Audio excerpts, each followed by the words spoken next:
Pensamiento Estratégico, podcast oficial del Centro de Estudios Estratégicos del Ejército del Perú. ¿Qué tal? Esto es Pensamiento Estratégico, podcast producido por el Centro de Estudios Estratégicos del Ejército del Perú. Hoy día voy a tratar de evaluar el efecto de las sanciones económicas aplicadas por los países de la OTAN contra Rusia eh, como consecuencia de su invasión de Ucrania y además la anexión de territorio ocupado en Ucrania.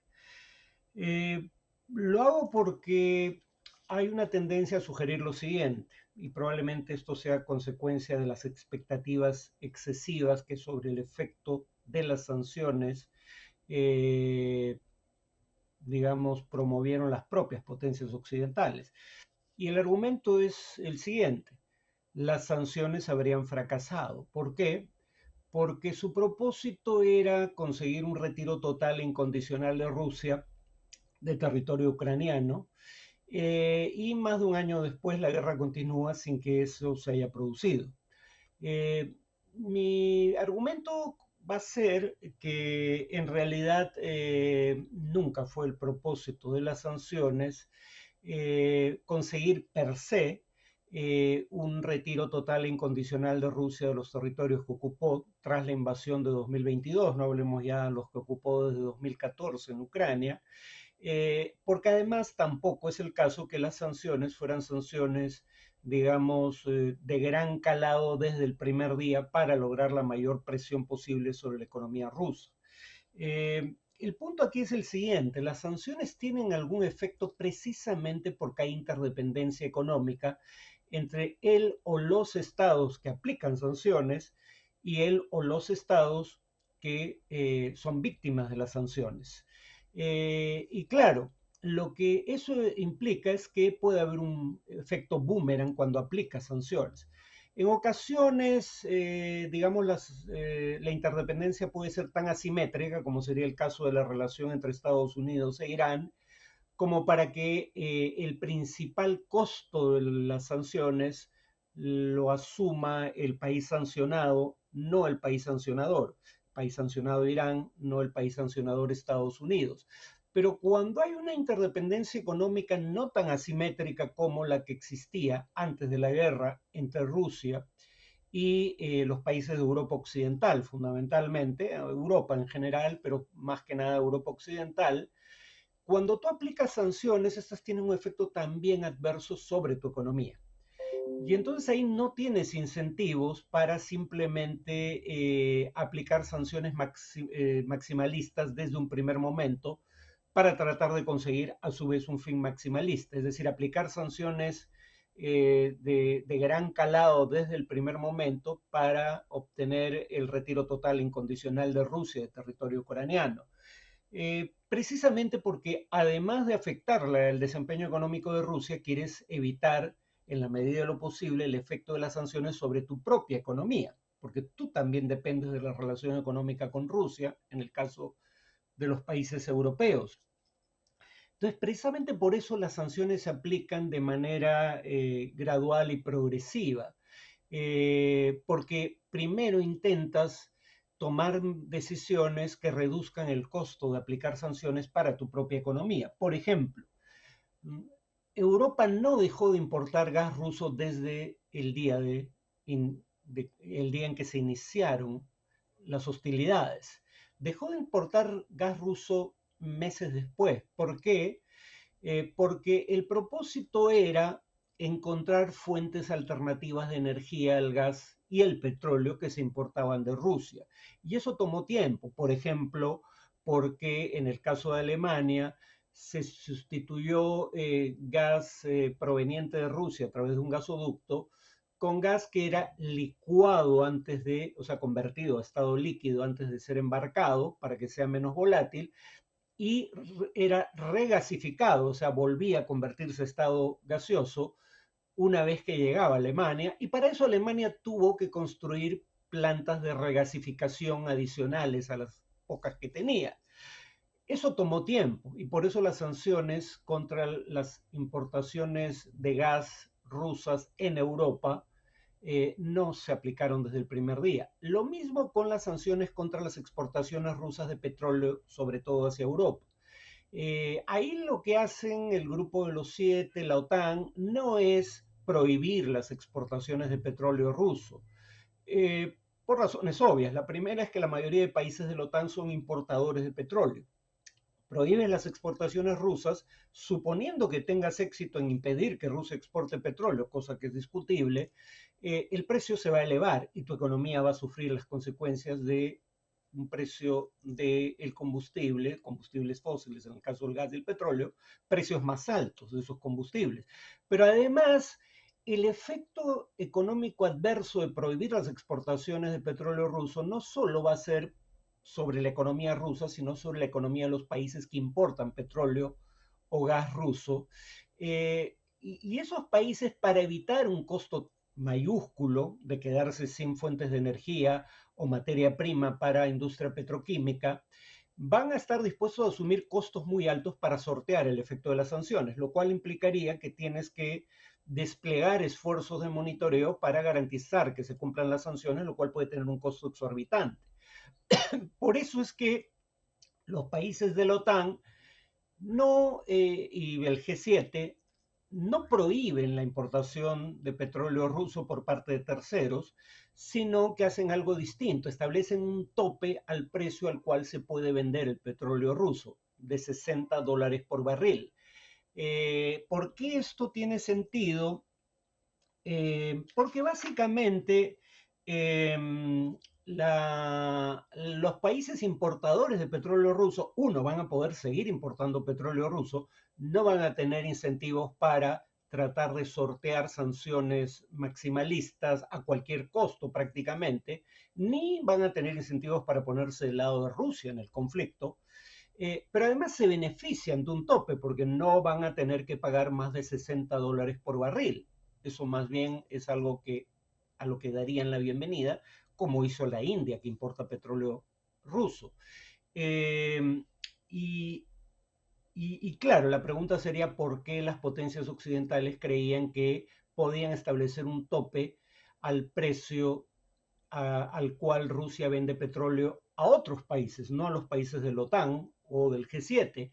Bueno, básicamente por dos razones. Primero, porque la mayoría de los buques tanque que transportan el petróleo que exporta Rusia eran buques tanque de empresas que tienen su matriz en países de la OTAN o del G7, es decir, empresas que están legalmente obligadas a cumplir con las sanciones. Y aunque alguien podría decir, bueno, pero con el tiempo Rusia podría reemplazar esos buques tanque de empresas occidentales con sus propios buques tanque o buques tanque de terceros países, primero eso toma tiempo, pero en segundo lugar hay otro elemento por el cual ese tope era, digamos, esperable que se cumpliera, de $60 al precio al cual Rusia exporta el barril de petróleo.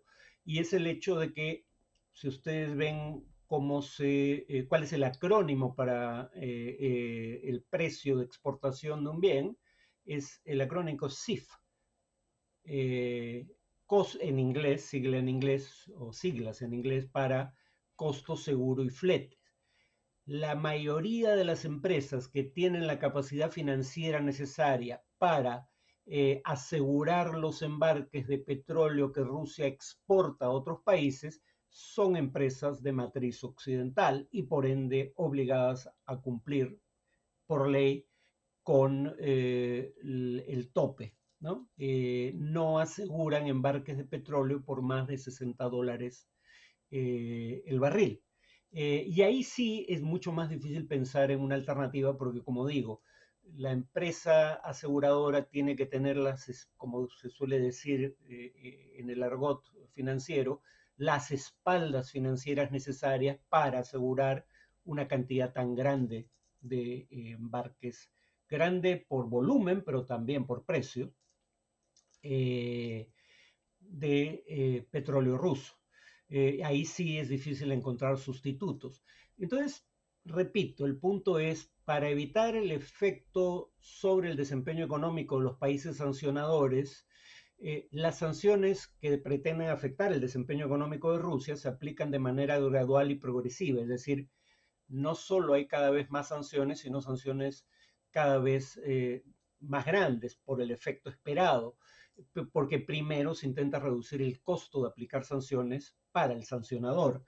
Eh, y entonces por eso es que no era cierta la presunción de que se intentó aplicar sanciones de gran calado desde el primer día para lograr un fin maximalista como era el retiro total e incondicional de Rusia de territorio ocupado en Ucrania. Eh, Más bien se trataba de aplicar de manera gradual y progresiva sanciones que buscaban un fin más acotado y básicamente era contener la capacidad material de Rusia de continuar indefinidamente con la guerra en Ucrania, hacer que el costo de continuar con la guerra fuera cada vez mayor hasta que se tornara prohibitivo, si se tenía en cuenta además el pobre desempeño ruso durante la guerra. Eh, y entonces hay indicios de que las potencias occidentales sí han conseguido estos fines más acotados, ¿no? Reducir la capacidad material de Rusia de sostener indefinidamente la guerra, por no hablar de su capacidad material de actuar militarmente en otros países como Moldavia, donde hay una zona separatista, digamos, prorrusa, en donde hay soldados de Rusia. Eh, por ejemplo, un informe reservado del gobierno ruso al que tuvo acceso la agencia de noticias Bloomberg sostenía literalmente lo siguiente, cito, simplemente no hay proveedores alternativos para algunas importaciones críticas, es decir, importaciones críticas que se obtenían de países de la OTAN o del G7. Ese es el caso o aliados de la OTAN o del G7, como Corea del Sur o Taiwán. Ese es el caso, por ejemplo, de los microprocesadores más avanzados, los que se miden en 9 nanómetros o menos, y cuya producción requiere de la participación de empresas fundamentalmente occidentales, y el ensamblaje se hace fundamentalmente en Taiwán y en mucho menor proporción en Corea del Sur. Esos microprocesadores de 9 nanómetros o menos no los fabricaba la China antes del inicio de la guerra, por ende, China, que provee de microprocesadores de menor rango o de menor grado de sofisticación a Rusia, no puede proveer microprocesadores más avanzados que no produce. Y uno dirá, bueno, pero al menos Rusia puede obtener microprocesadores menos sofisticados de terceros. Sí, pero los obtiene de peor calidad y o de mayor precio. Siempre de mayor precio y generalmente además de calidad inferior. Por ejemplo, las exportaciones digamos, occidentales de productos electrodomésticos como lavadoras a países del Asia Central, que fueron en su momento repúblicas de la Unión Soviética, como Tayikistán. Las exportaciones de lavadoras a ese tipo de países creció dramáticamente durante la guerra en Ucrania. Ustedes dirán, ¿qué sentido tiene eso?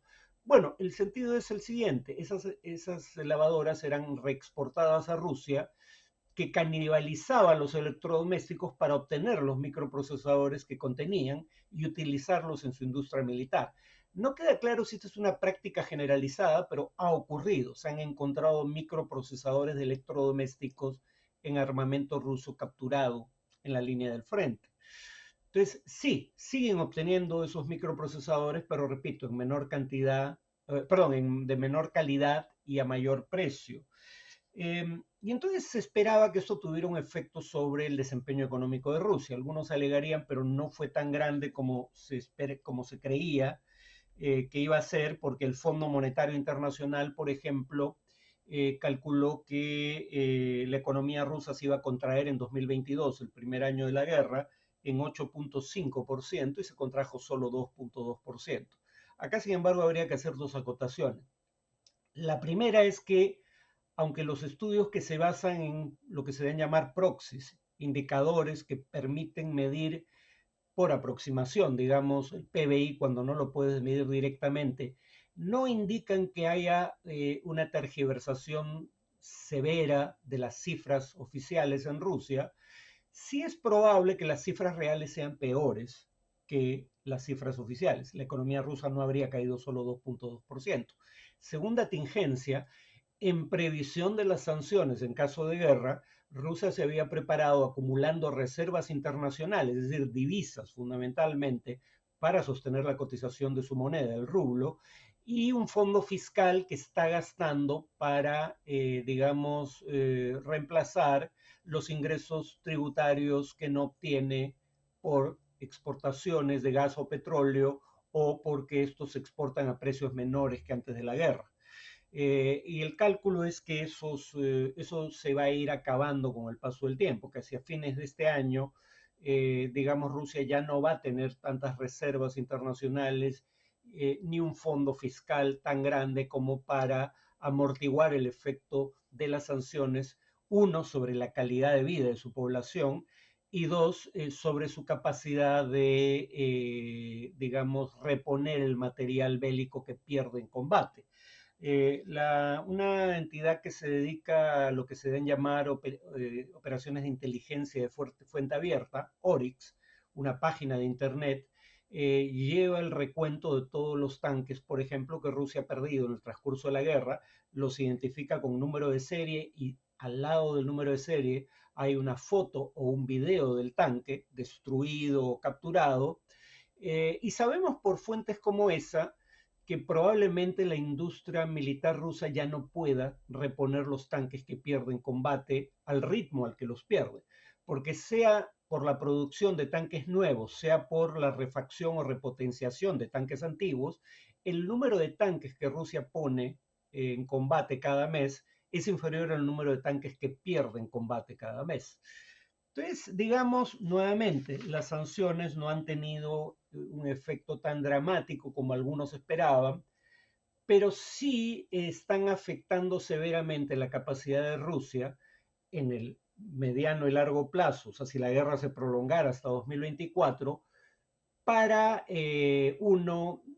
amortiguar el daño que las sanciones y el costo de la guerra causa para su población, para la calidad de vida de su población, y dos, limitar su capacidad de escalar la guerra en caso de continuarla en el plano convencional. Obviamente Rusia tiene arsenales de armas de destrucción masiva a las que podría apelar, pero ya no va a poder, y ahí se espera que la disuasión funcione, ¿no? Las amenazas de lo que la OTAN haría en caso que Rusia apele a armas de destrucción masiva como bombas atómicas.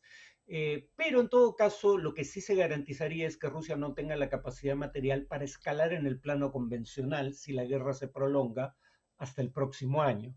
Y entonces, dada la inminencia de una contraofensiva ucraniana que probablemente recapture una proporción adicional del territorio que Rusia ha ocupado en Ucrania, el cálculo es que, y luego vamos a ver las limitaciones de este planteamiento en el siguiente podcast, pero el cálculo es que Rusia probablemente tendría incentivos para buscar una solución negociada tras la contraofensiva ucraniana o, en todo caso, en el futuro previsible, antes que continuar indefinidamente la guerra. Como digo, vamos a ver razones para dudar de este diagnóstico en el siguiente podcast, pero por ahora este es un diagnóstico en el que coinciden la idea de que Rusia puede continuar indefinidamente una guerra de desgaste, pero uno ya no va a poder a partir del próximo año, si continúa la guerra, digamos, ya no va a poder impedir que el costo de la guerra y de las sanciones afecte la calidad de vida de su población, uno, y dos, no va a poder escalar la guerra en el plano convencional, tendría que ser una guerra de desgaste en espera, por ejemplo, de un triunfo republicano en las elecciones presidenciales del próximo año, pero estaríamos hablando de una guerra que se prolonga hasta noviembre de 2024.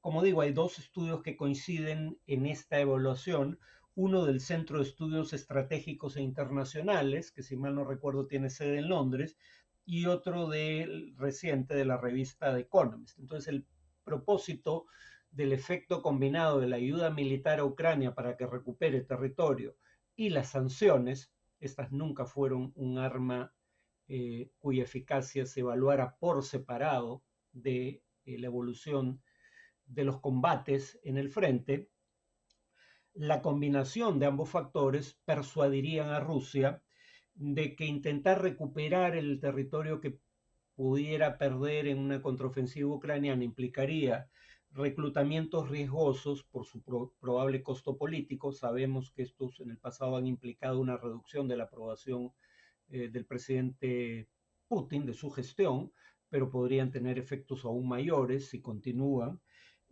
sin que esos reclutamientos políticamente riesgosos basten para, digamos, recuperar el territorio perdido tras una contraofensiva ucraniana. Bueno, eso es todo por hoy. Nos vemos en el siguiente podcast. Pensamiento Estratégico, podcast oficial del Centro de Estudios Estratégicos del Ejército del Perú.